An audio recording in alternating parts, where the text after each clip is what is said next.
So ayan, hello guys. Ano, silip tayo sa activity namin ngayon. So activity namin ngayon bangag. Butas kami o bangag para taniman ng punlaan ng ampalaya.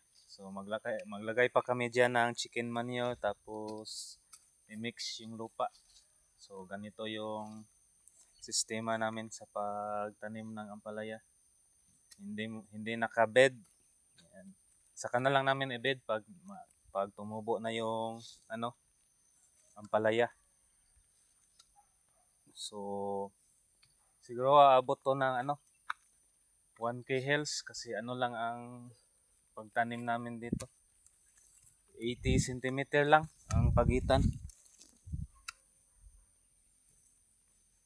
sa distansya niya. Tapos ang tabla 4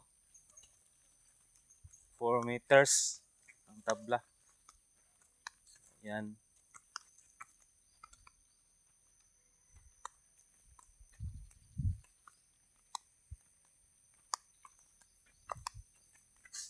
Bati Rex. Titanic pati. Okay. Indot ra ba kay pala oh. Bangag kami ngayon guys. Para taniman na punlaan ng ampalaya. So direct seeding kami guys sa ampalaya. So pati na dito. May may spring onions pa. Yan. Spring onions. Pang similya, spring onions.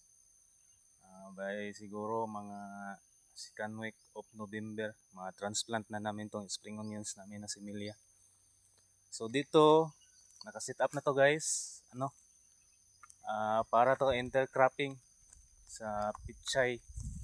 Yeah. Pagkatapos namin magpunla ng ng ampalaya, magsabog na naman kami ng pichay. So itong